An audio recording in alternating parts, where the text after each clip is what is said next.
Mi nombre es Ramón Torres. Tengo 69 años.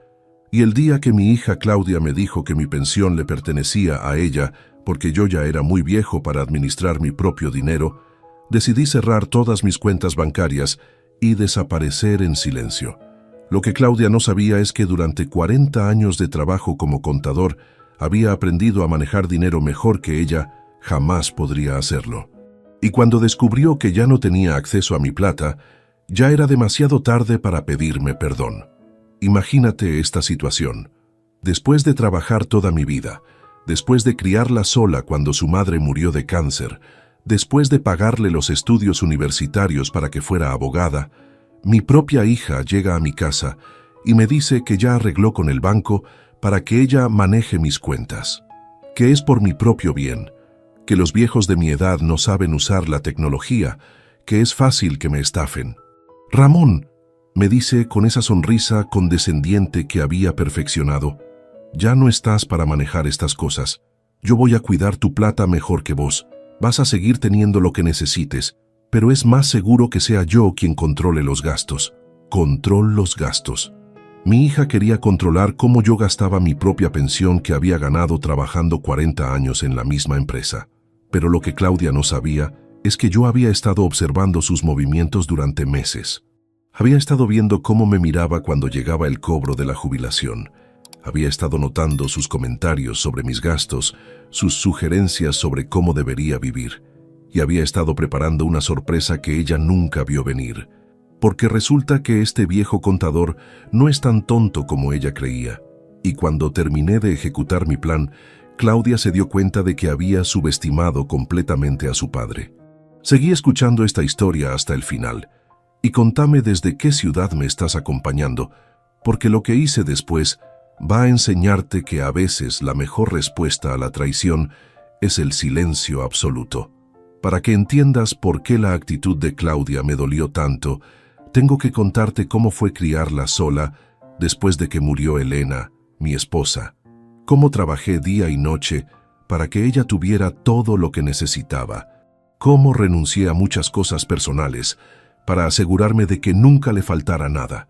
Elena murió cuando Claudia tenía 15 años, cáncer de pulmón, a pesar de que nunca fumó un cigarrillo en su vida. Los últimos meses fueron terribles. Entre los tratamientos, los remedios caros, las clínicas privadas, gastamos todos nuestros ahorros. Pero yo habría gastado hasta el último peso con tal de salvarla. Cuando Elena murió, me quedé solo con una adolescente rebelde que estaba furiosa con el mundo entero. Claudia culpaba a los médicos, me culpaba a mí, culpaba a Dios. Durante meses se encerró en su cuarto. No hablaba con nadie. Sus notas en el colegio eran un desastre. Yo también estaba destrozado, pero tenía que ser fuerte por ella. Tenía que ser padre y madre al mismo tiempo. Aprendí a cocinar, a planchar, a hacer trenzas. Aprendí a hablar de temas que Elena siempre había manejado. Novios, amigas, problemas femeninos. Los primeros años fueron muy duros. Claudia era inteligente pero complicada. Quería estudiar Derecho en la universidad más cara de la ciudad. Cuando le expliqué que no teníamos dinero para eso, me armó una escena terrible. Mamá habría encontrado la manera, me gritó. Mamá no me habría negado mi futuro por plata. Esas palabras me dolieron más que cualquier cosa que me hubieran dicho en la vida. Pero también me motivaron. Esa noche decidí que Claudia iba a estudiar Derecho donde ella quisiera, sin importar lo que me costara. Conseguí un segundo trabajo haciendo contabilidad para pequeños comercios los fines de semana. Vendí el auto de Elena que había estado guardando por sentimentalismo. Hipotequé la casa. Hice todo lo que fuera necesario para juntar la plata de la universidad.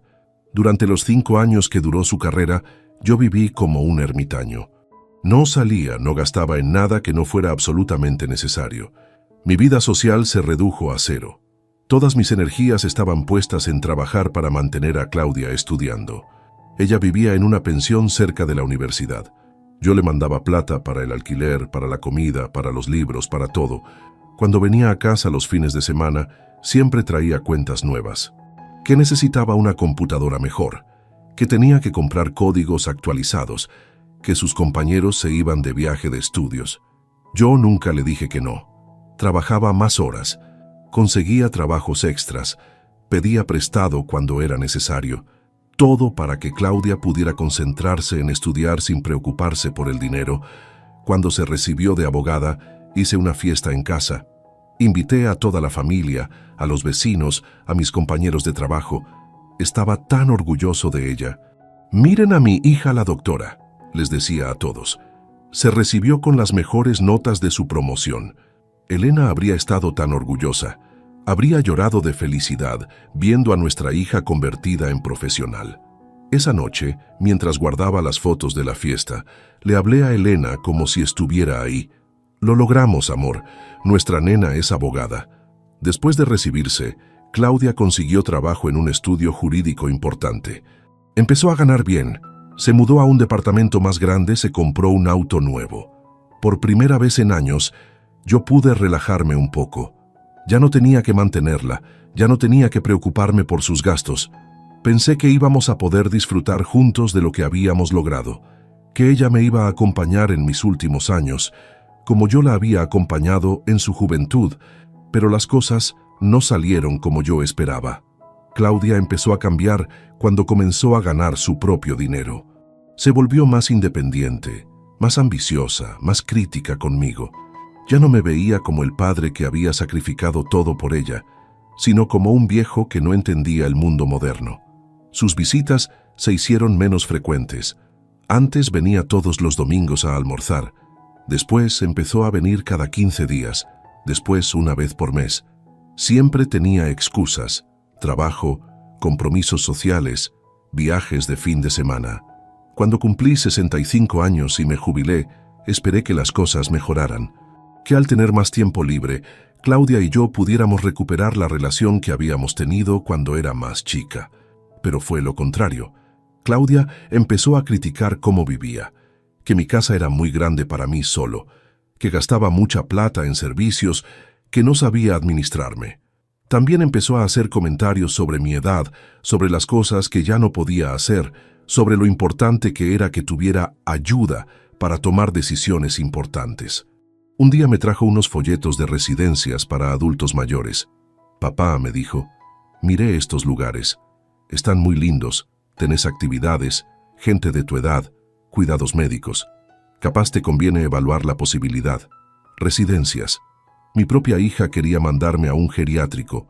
Le dije que estaba perfecto en mi casa, que no necesitaba cuidados especiales, que me gustaba mi independencia. Pero Claudia insistía. «Papá, ya no sos joven. ¿Qué pasa si te cae algo y no hay nadie para ayudarte?» Entonces empezaron los accidentes que Claudia magnificaba. Un día me tropecé con una baldosa floja en la vereda y me lastimé la rodilla. Claudia lo convirtió en una evidencia de que ya no tenía equilibrio. Otra vez se me quemó la comida porque me distraje viendo televisión. Para Claudia era una señal de que tenía problemas de memoria. Cada pequeño error, cada tropezón, cada olvido menor se convertía en una prueba de que yo necesitaba supervisión. Y siempre terminaba con la misma conclusión: era hora de que alguien más joven y capaz se hiciera cargo de mis asuntos. El año pasado, Claudia empezó a ser más directa con sus intenciones. Me preguntaba cuánto cobraba de jubilación, cuánto gastaba por mes, qué planes tenía para el futuro. También empezó a criticar mis gastos. «Papá», me decía, «¿para qué necesitas televisión por cable tan cara? Con la básica tenés suficiente». «Oh, papá, ese supermercado donde compras es carísimo. Hay otros lugares más baratos». Claudia había empezado a auditar mi vida financiera sin que yo se lo pidiera. También empezó a acompañarme al banco para ayudarme con los trámites. Siempre tenía alguna excusa: que los empleados hablaban muy rápido para mí, que las máquinas eran complicadas, que era fácil que me confundiera. Durante esas visitas al banco, Claudia hablaba con los empleados como si yo no estuviera ahí. Les preguntaba sobre mis movimientos, sobre mis ahorros, sobre las opciones de inversión. Los empleados, que la conocían porque era abogada, le daban información que a mí nunca me habían ofrecido. Un día la escuché preguntándole al gerente sobre la posibilidad de que un familiar manejara la cuenta de una persona mayor. «Por supuesto», le respondió el gerente, «es muy común. Solo necesitamos un poder firmado por el titular, y una evaluación médica que certifique la necesidad. Una evaluación médica. Claudia estaba averiguando cómo quitarme el control de mi propio dinero de manera legal. Esa noche, cuando llegué a casa, empecé a pensar en todo lo que había pasado en los últimos meses. Los comentarios sobre mi edad, las sugerencias sobre el geriátrico, las visitas al banco, las preguntas sobre mis gastos. Todo formaba parte de un plan que Claudia había estado ejecutando silenciosamente. Mi propia hija estaba preparándose para declararme incapaz de manejar mi propio dinero. Al día siguiente, decidí hacer algunas averiguaciones por mi cuenta. Llamé a un abogado que conocía desde hace años, el doctor Miranda, y le conté lo que estaba pasando. Ramón, me dijo, lo que me describís es muy común. Los hijos ven a los padres mayores como una oportunidad de negocio, especialmente cuando hay una buena jubilación de por medio. Me explicó que había muchas maneras de que los familiares tomaran control de los bienes de una persona mayor: poderes generales, declaraciones de incapacidad, tutorías. Lo importante, me dijo, es que vos mantengas tu independencia financiera mientras puedas hacerlo. Esa conversación me abrió los ojos completamente. Claudia no estaba preocupada por mi bienestar, estaba preocupada por mi plata. Durante las semanas siguientes, empecé a observar todo con otros ojos. Las visitas de Claudia siempre coincidían con fechas cercanas al cobro de mi jubilación.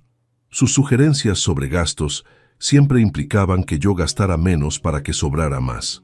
Sus comentarios sobre mi salud siempre buscaban demostrar que yo no estaba en condiciones de tomar decisiones.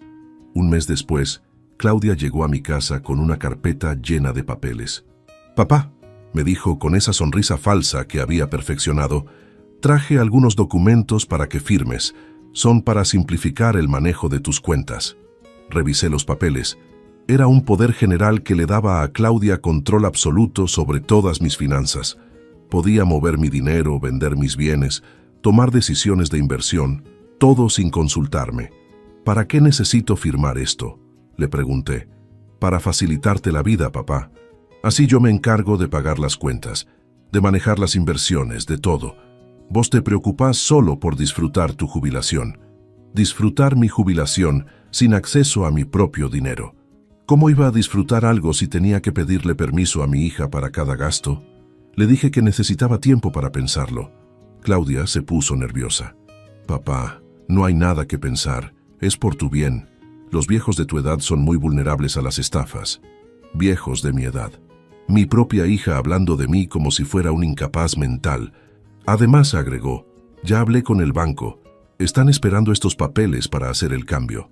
Ya había hablado con el banco. Claudia había dado por hecho que yo iba a firmar sin protestar. Esa noche tomé la decisión más importante de mis últimos años. No iba a firmar ningún papel. No iba a entregarle el control de mi vida a una hija que me veía como un ATM con patas. Pero también decidí algo más. No iba a enfrentarla directamente.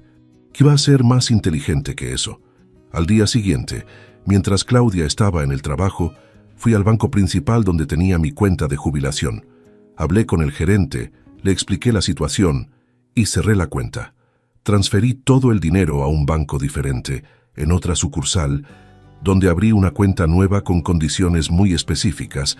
Después fui al banco donde tenía mis ahorros de toda la vida. Hice lo mismo. Cerré la cuenta, retiré todo el dinero, lo transferí a otra entidad financiera. En una semana, Claudia pasó de tener acceso a todas mis cuentas a no poder acceder a ninguna. Pero no le dije nada. Seguí actuando como si nada hubiera pasado. La semana siguiente, Claudia vino con los papeles otra vez. «Papá», me dijo, «ya pasó suficiente tiempo, tenés que firmar estos documentos».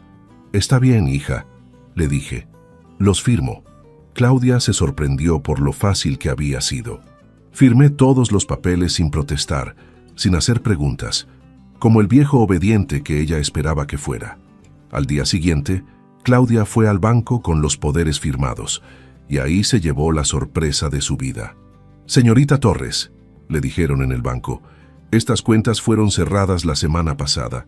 No tenemos fondos del señor Ramón Torres en esta institución». Claudia no podía creerlo. Me llamó gritando por teléfono. «Papá, ¿Qué hiciste con la plata? ¿Dónde está tu jubilación? ¿Qué plata, hija?, le pregunté con voz inocente. La plata de las cuentas. Fui al banco y me dijeron que cerraste todo. Ah, sí, le dije tranquilamente. Decidí cambiar de banco.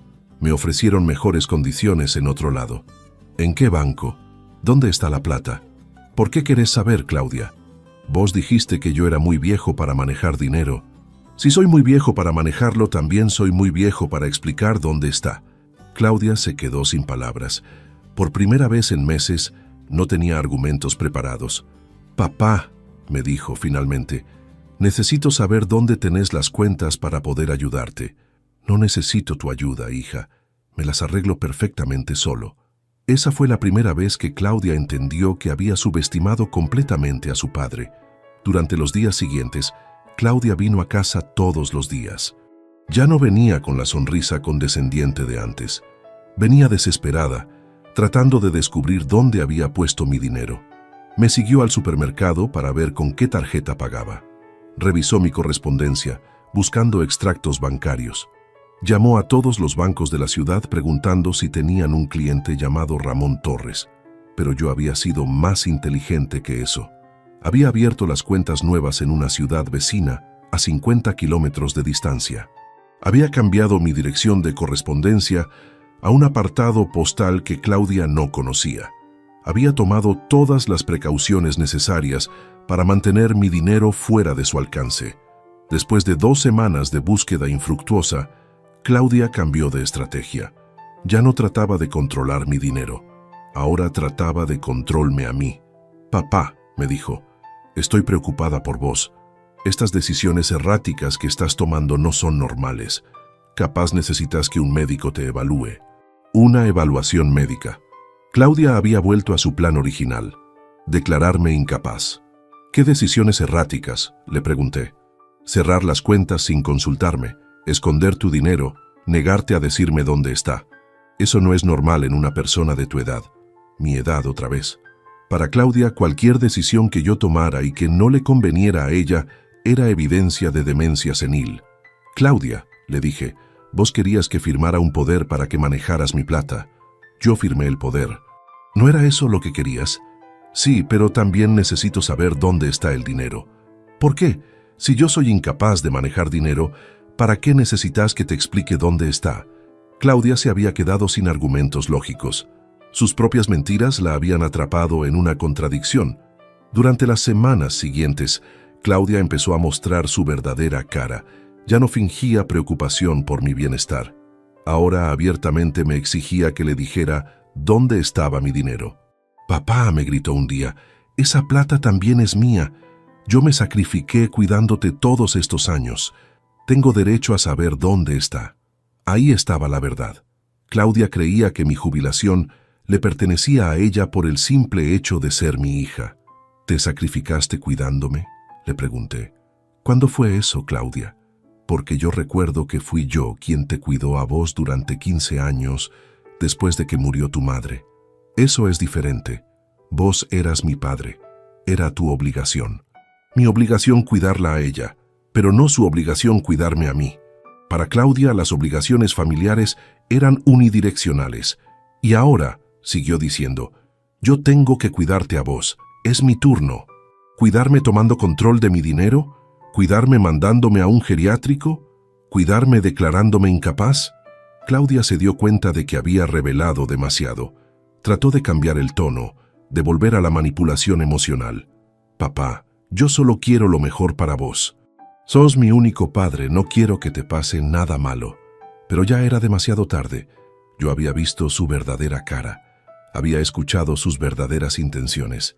Esa noche tomé la segunda decisión más importante de mis últimos años. No solo iba a proteger mi dinero de Claudia, iba a protegerme a mí mismo.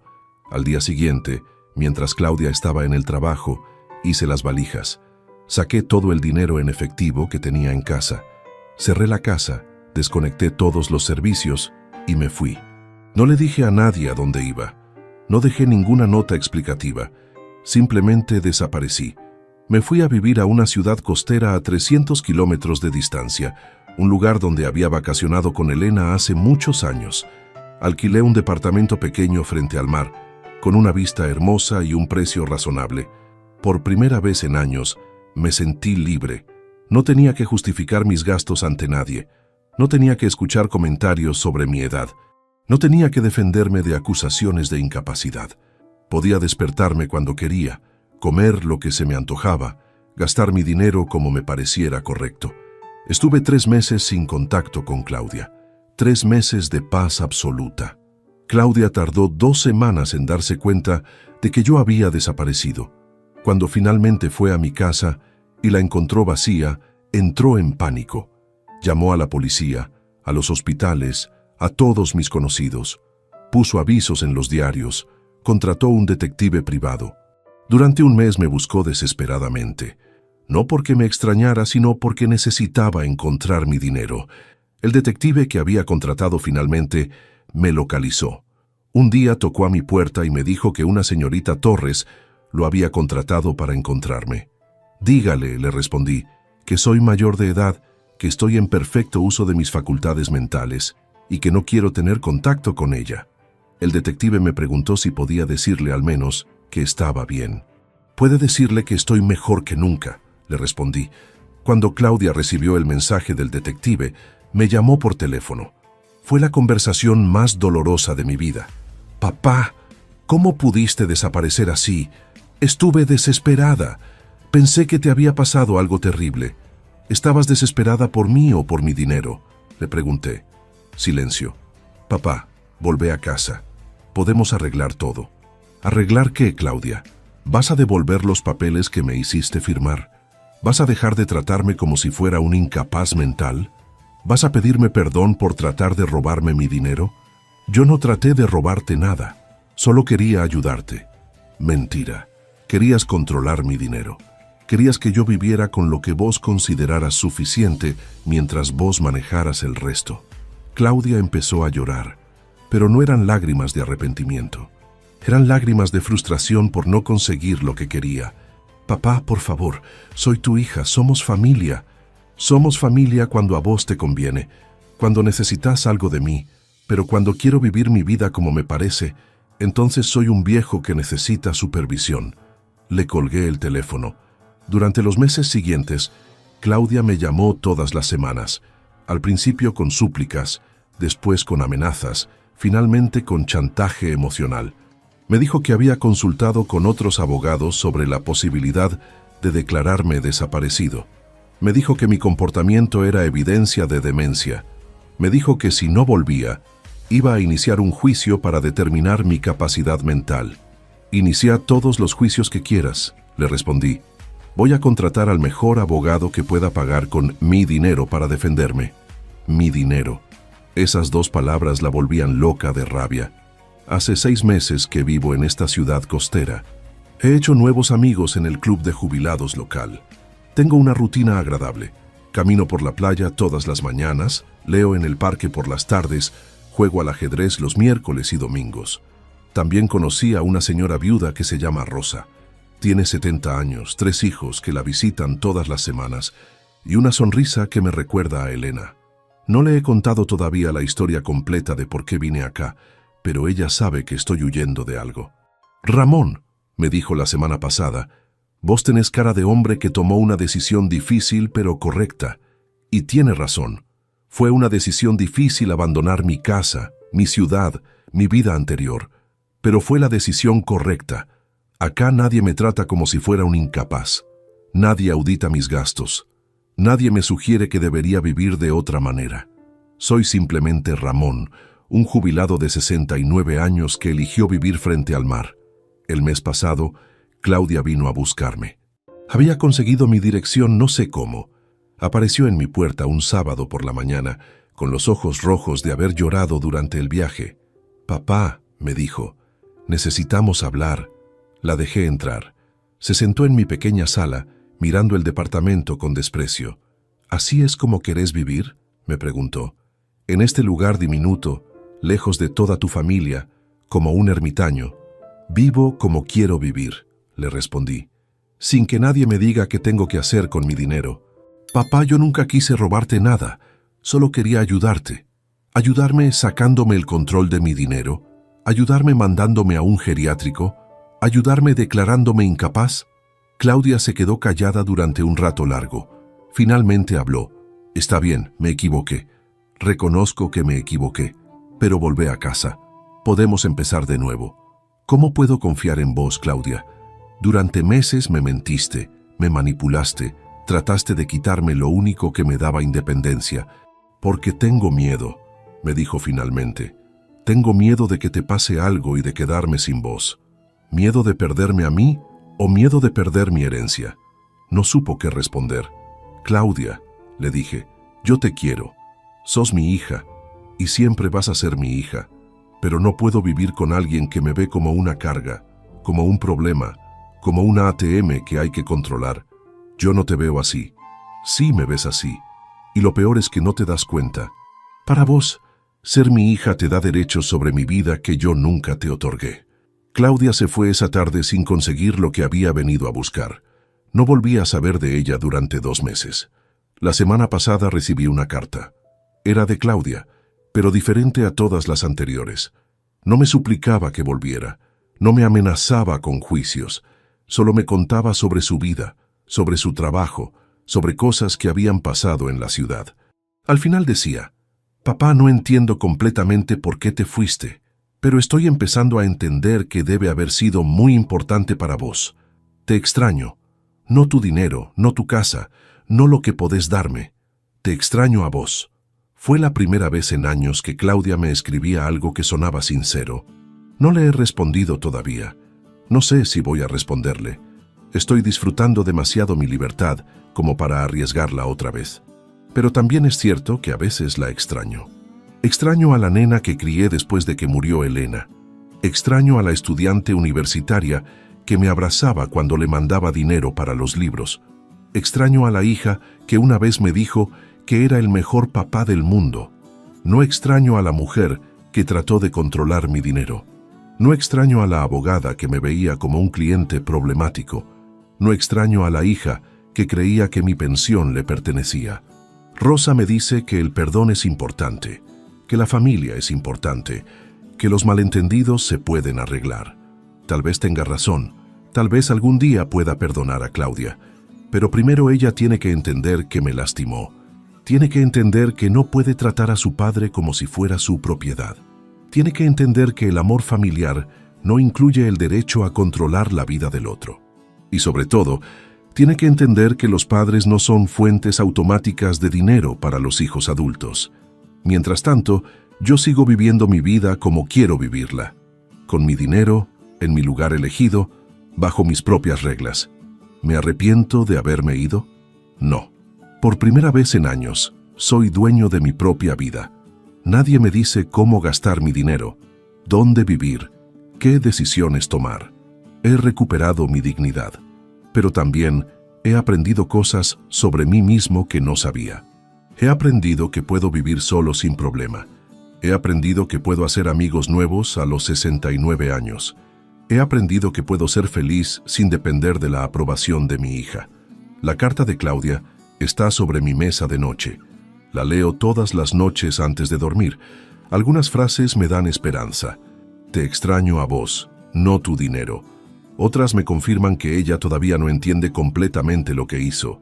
No entiendo por qué te fuiste. Si Claudia realmente quiere recuperar la relación conmigo, va a tener que hacer más que escribir una carta bonita. Va a tener que demostrar con hechos que cambió, que entiende que me lastimó, que respeta mi autonomía. Mientras tanto, yo sigo construyendo mi nueva vida. El mes que viene Rosa y yo vamos a hacer un viaje a las cataratas del Iguazú. Va a ser la primera vez en décadas que viajo por placer, no por obligación. También estoy pensando en escribir mis memorias. 40 años trabajando como contador me dieron muchas historias interesantes. Y esta experiencia con Claudia me enseñó que hay muchos padres mayores que pasan por situaciones similares. Quiero que sepan que no están solos, que tienen derecho a defenderse, que nunca es demasiado tarde para elegir su propia felicidad. El dinero que Claudia quería controlar lo estoy usando para vivir la vida que quiero vivir. Me compré una computadora nueva para escribir. Me anoté en clases de pintura. Estoy aprendiendo a tocar la guitarra, algo que siempre quise hacer pero nunca tuve tiempo.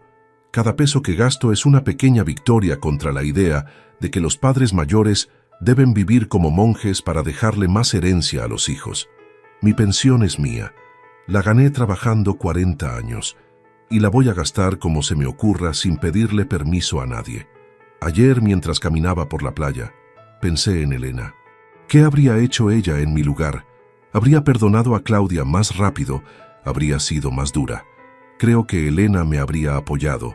Ella siempre decía que la gente tenía que ganarse el respeto con sus acciones, no pedirlo por ser familia. Ramón, me decía, el amor incondicional no significa aceptar cualquier cosa. Significa querer lo mejor para alguien, incluso cuando eso implica poner límites. Yo puse límites que Claudia nunca pensó que yo pondría.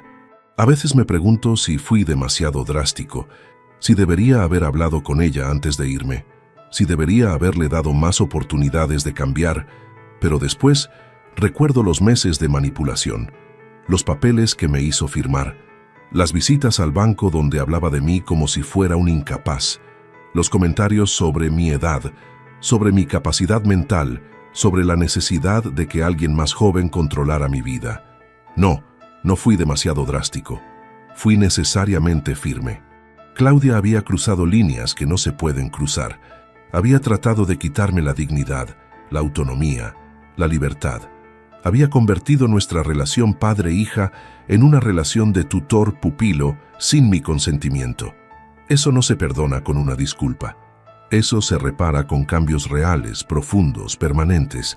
Y hasta que esos cambios no lleguen, yo voy a seguir viviendo mi vida lejos de ella. Rosa me presentó la semana pasada a su hijo mayor, que vive en otra ciudad pero la visita todos los meses. Es abogado, como Claudia, pero trata a su madre de una manera completamente diferente. «Mamá», le decía, «¿estás cómoda con tus ahorros? ¿Necesitas que te ayude con algún trámite? ¿Hay algo que pueda hacer para que tu vida sea más fácil?» Preguntas respetuosas. Ofertas de ayuda genuina. Reconocimiento de que ella era la dueña de su propia vida. ¿Qué diferencia con Claudia, que me decía qué tenía que hacer con mi dinero sin preguntarme si quería su ayuda?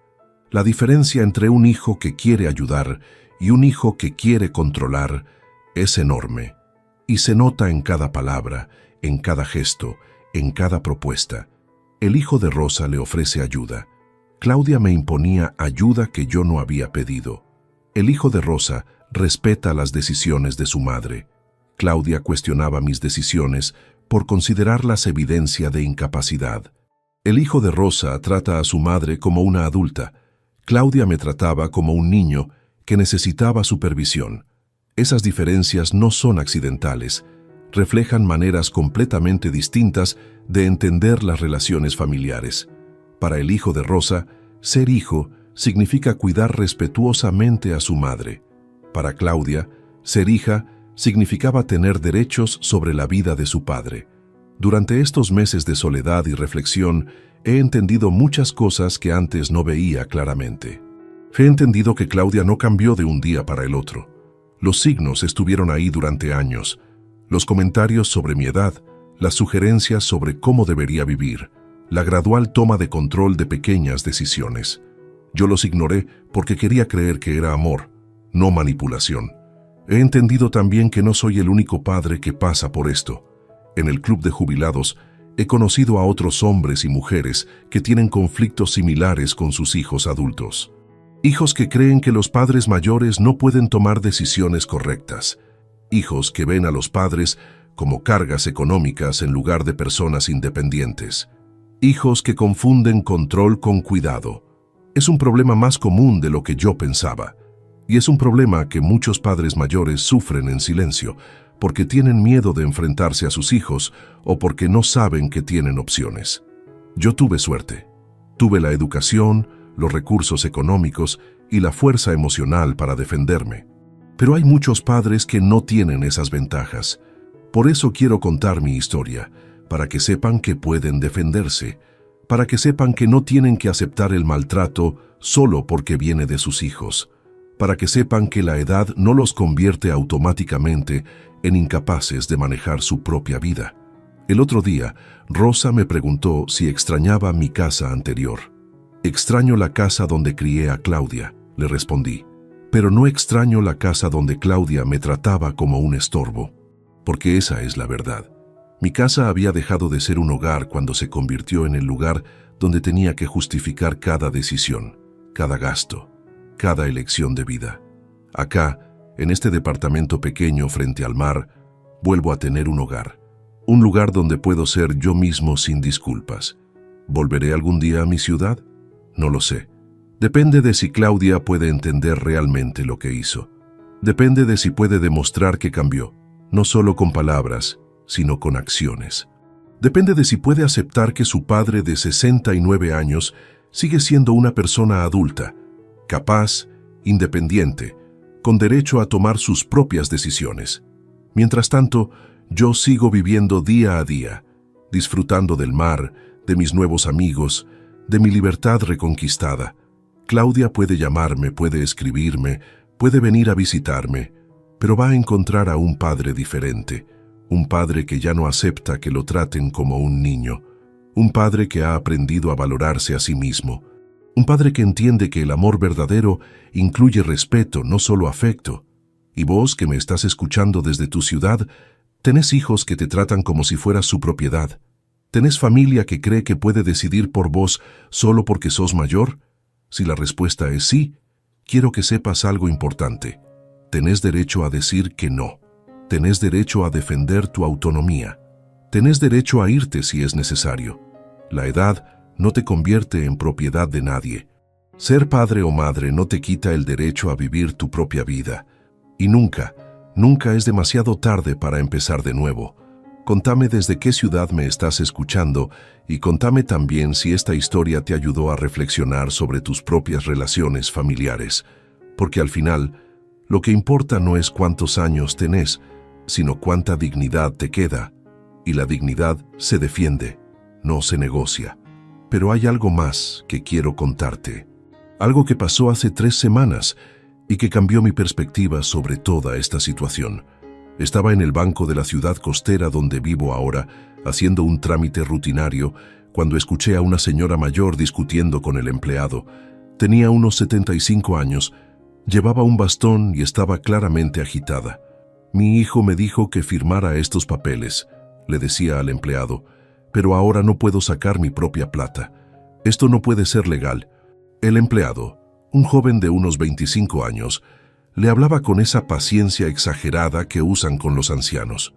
Señora, su hijo tiene poder sobre sus cuentas. Él puede autorizar los retiros, pero usted necesita su firma para cualquier movimiento. ¿Su firma para mi propia plata?, preguntó la señora, y yo pude escuchar la desesperación en su voz. No pude quedarme callado. Me acerqué a ella y le dije, «Disculpe, ¿pero usted firmó esos papeles entendiendo completamente lo que significaban?» La señora me miró con lágrimas en los ojos. Mi hijo me dijo que era para protegerme de los estafadores, que era normal en personas de mi edad, pero ahora no puedo ni comprar medicamentos sin pedirle permiso. Le expliqué que tenía derechos, que podía consultar con un abogado, que nadie podía quitarle el control de su dinero sin una orden judicial que determinara incapacidad real. Esa conversación me hizo reflexionar sobre cuántos padres mayores están pasando por lo mismo que yo pasé con Claudia. Cuántos hijos aprovechan la buena fe de sus padres para tomar control de sus vidas. Decidí hacer algo al respecto. Consulté con un abogado local sobre la posibilidad de dar charlas gratuitas para adultos mayores sobre sus derechos financieros. El abogado, que se llama Dr. Vázquez, me dijo que era una excelente idea. Don Ramón, me dijo, hay muchos casos como el suyo, hijos que convencen a los padres de firmar poderes que no entienden completamente. Es una forma sutil de abuso financiero. Abuso financiero. Hasta ese momento, no había pensado en lo que Claudia había intentado hacer conmigo en esos términos. Pero tenía razón. Organizamos la primera charla en el centro comunitario del barrio. Vinieron 15 personas, la mayoría mujeres mayores de 70 años. Sus historias eran sorprendentemente similares a la mía. Hijos que controlaban sus pensiones por su bien. Hijos que tomaban decisiones sobre sus vidas sin consultarles. Hijos que los trataban como incapaces mentales por el simple hecho de ser mayores. Una señora llamada Mercedes me contó que su hija le había quitado las llaves del auto porque los viejos no deberían manejar. Otra señora, llamada Esperanza, me dijo que su hijo había vendido su casa sin consultarle porque era muy grande para ella sola. Historias de manipulación, control, infantilización. Historias que me recordaron exactamente lo que yo había vivido con Claudia. Después de esa primera charla, decidí hacer más. Ahora doy una charla por mes en diferentes centros comunitarios de la región. Hablo sobre derechos financieros, sobre señales de alerta en el comportamiento de los hijos, sobre recursos legales disponibles. Pero sobre todo hablo sobre dignidad, sobre el derecho que tenemos todos, sin importar la edad, de ser dueños de nuestras propias vidas. La respuesta ha sido increíble. Ya he dado 8 charlas y he ayudado a más de 100 personas mayores a entender mejor sus derechos. Algunas han decidido revocar poderes que habían firmado sin entender. Otras han confrontado a sus hijos sobre comportamientos controladores. Varias han decidido mudarse, como hice yo. Esta nueva misión le ha dado un propósito completamente diferente a mi vida. Ya no soy solo Ramón, el contador jubilado que huyó de su hija. Ahora soy Ramón, el defensor de los derechos de los adultos mayores. Y lo más interesante es que esta actividad me ha ayudado a procesar mejor mi propia experiencia con Claudia.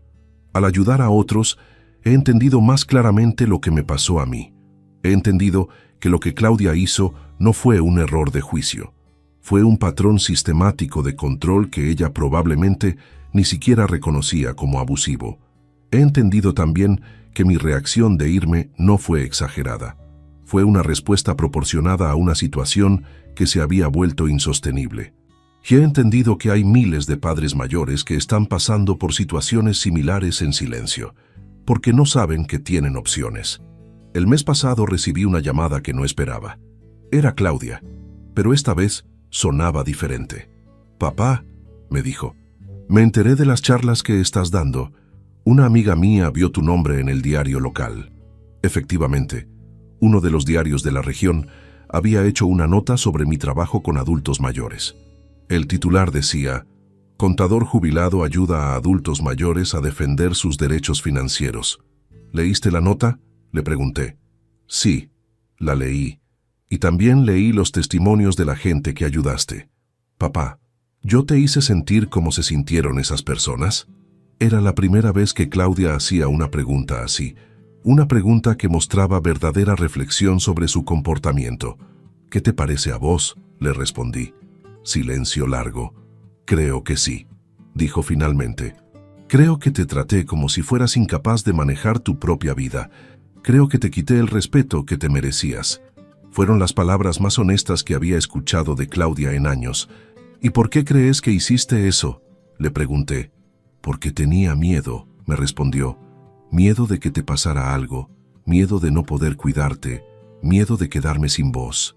Pero también creo que me acostumbré a verte como mi responsabilidad en lugar de verte como mi padre, su responsabilidad». Esa frase describía perfectamente lo que había pasado. Claudia había empezado a verme como una obligación que tenía que manejar, no como una persona que tenía que respetar. «¿Y qué pensás hacer con esa comprensión?», le pregunté. «No sé», me dijo honestamente. «No sé cómo arreglar lo que hice. No sé si vos podés perdonarme, pero quiero intentarlo». Esa conversación me dio esperanza por primera vez en meses. No porque me diera garantías de que Claudia había cambiado completamente, sino porque por primera vez reconocía claramente lo que había hecho mal. 2 semanas después, Claudia vino a visitarme otra vez, pero esta vez vino diferente. No vino a pedirme que volviera, no vino a explicarme por qué yo estaba equivocado. Vino a escuchar. «Papá», me dijo, «quiero que me expliques exactamente cómo te sentiste cuando yo traté de tomar control de tus cuentas.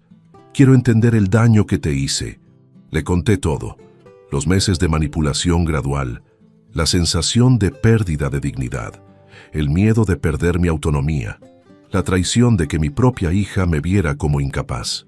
Claudia lloró mientras yo hablaba, pero no eran lágrimas de autocompasión, eran lágrimas de verdadera comprensión.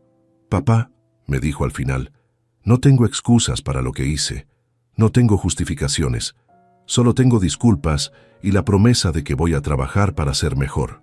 «¿Cómo?», le pregunté. «Primero voy a ir a terapia. Necesito entender por qué pensé que tenía derecho a controlar tu vida. Segundo, voy a educarme sobre los derechos de los adultos mayores. Quiero entender mejor lo que significa respetar la autonomía de alguien. ¿Y tercero?», le pregunté. «Tercero, voy a respetar completamente tu decisión de vivir acá. No te voy a presionar para que vuelvas. No te voy a hacer sentir culpable por elegir tu propia felicidad». Fueron las palabras que necesitaba escuchar. No significa que todo esté arreglado entre nosotros. No significa que la confianza esté completamente restaurada. Pero significa que hay una base real para empezar a reconstruir nuestra relación. Claudia ha cumplido sus promesas hasta ahora. Empezó terapia, me manda artículos sobre derechos de adultos mayores que encuentra interesantes y no me ha presionado ni una vez para que cambie mi estilo de vida. Sus llamadas ahora son diferentes. En lugar de preguntarme cuándo voy a volver, me pregunta cómo estuvo mi semana. En lugar de criticar mis decisiones, me cuenta sobre las cosas que está aprendiendo en terapia. El cambio es gradual, pero es real. ¿Voy a volver a vivir cerca de Claudia algún día? No lo sé. Me gusta mi vida acá, me gusta mi independencia, me gusta el trabajo que estoy haciendo con otros adultos mayores, pero por primera vez en más de un año, puedo imaginar un futuro donde Claudia y yo tengamos una relación sana. Una relación basada en respeto mutuo, no en control. Una relación donde yo sea su padre, no su responsabilidad. Rosa me dice que soy un hombre sabio por no haber perdonado inmediatamente. Ramón, me dice, el perdón que se da antes de que haya cambio real no es perdón, es permiso para que el maltrato continúe. Y tiene razón. Si hubiera perdonado a Claudia sin que ella entendiera realmente lo que había hecho mal, habríamos vuelto al mismo patrón de comportamiento. Ahora, con su verdadero reconocimiento del daño que me causó, podemos empezar a construir algo diferente, algo basado en respeto, no en control. La historia que empezó con Claudia tratando de controlar mi pensión se está convirtiendo en algo más grande. Se está convirtiendo en una misión para ayudar a otros adultos mayores a defender su dignidad. Y tal vez, solo tal vez, se esté convirtiendo también en una segunda oportunidad para mi relación con mi hija.